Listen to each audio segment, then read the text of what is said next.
प्राचीन भारत के इतिहास में मौर्य वंश के एक प्रतापी राजा हुए जिनका नाम अशोक था। उन्हें सम्राट अशोक महान के नाम से जाना जाता है। वे चंद्रगुप्त मौर्य के पौत्र और बिंदुसार के पुत्र थे। शुरुआत में अशोक बहुत महत्वाकांक्षी और क्रूर स्वभाव के थे। उन्हें चंद अशोक, क्रूर अशोक के नाम से जाना जाता था। उन्होंने सत्ता हासिल करने के लिए अपने कई भाइयों का वध किया और मगध की राजगद्दी पर बैठे। सम्राट बनने के बाद अशोक ने अपने साम्राज्य का विस्तार करना शुरू किया। उन्होंने कई युद्ध लड़े और जीते और अपनी शक्ति से लगभग पूरे भारतीय उपमहाद्वीप पर अपना आधिपत्य स्थापित कर लिया। सम्राट अशोक के जीवन का सबसे महत्वपूर्ण मोड़ कलिंग, वर्तमान ओडिशा का युद्ध था। ये युद्ध अशोक के साम्राज्य विस्तार की अंतिम कड़ी थी। कलिंग को जीतने के लिए एक भयंकर और रक्तपातपूर्ण युद्ध हुआ। इस युद्ध में लाखों सैनिक मारे गए, हजारों घायल हुए और अनगिनत लोग बेघर हो गए। युद्ध जीतने के बाद अशोक ने स्वयं युद्ध भूमि का दौरा किया। चारों ओर लाशें, चीख पुकार, अनाथ बच्चे और विधवाएं देखकर उनका हृदय द्रवित हो उठा। उन्होंने पहली बार देखा कि विजय कितनी भयानक हो सकती है। इस दृश्य ने उनके मन को पूरी तरह बदल दिया। उन्हें अपनी जीती हुई विजय का कोई अर्थ नहीं लगा, क्योंकि उसने केवल विनाश और दुख ही दिया था।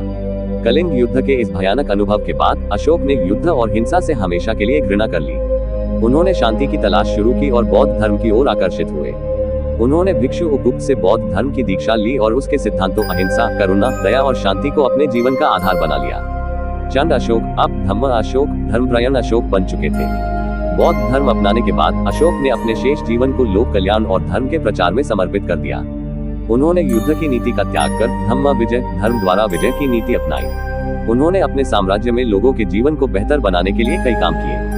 उन्होंने जगह जगह अस्पताल बनवाए, मनुष्यों और जानवरों दोनों के लिए कुएं खुदवाए, सड़कें बनवाई और यात्रियों के लिए विश्राम गृह बनवाए। उन्होंने अपने अधिकारियों को धम्म महामात्र नियुक्त किया, जिनका कार्य लोगों को नैतिक शिक्षा देना और धर्म के मार्ग पर चलने के लिए प्रेरित करना था। अशोक ने बौद्ध धर्म का प्रचार न केवल भारत में बल्कि श्रीलंका, मध्य एशिया, सीरिया, मिस्र और यूनान जैसे दूर दराज के देशों में भी किया।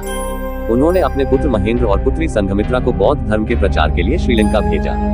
उन्होंने पूरे साम्राज्य में अनेक बौद्ध स्तूपों और पत्थरों के स्तंभों का निर्माण करवाया, जिन पर धम्म के सिद्धांतों और अपने संदेशों को उत्कीर्ण करवाया। ये अशोक के शिलालेख आज भी हमें उनके शासन और विचारों के बारे में बताते हैं। सम्राट अशोक को भारतीय इतिहास के सबसे महान शासकों में से एक माना जाता है। उनका परिवर्तन क्रूरता से करुणा की ओर एक प्रेरणादायक कहानी है। उन्होंने दिखाया कि शक्ति का उपयोग विनाश के लिए नहीं, बल्कि मानव कल्याण और शांति के लिए भी किया जा सकता है। उनका प्रतीक अशोक चक्र आज भी भारत के राष्ट्रीय ध्वज में मौजूद है, जो हमें शांति, प्रगति और धर्मचक्र प्रवर्तन का संदेश देता है। सम्राट अशोक आज भी विश्व में शांति, सहिष्णुता और करुणा के प्रतीक के रूप में पूजे जाते हैं।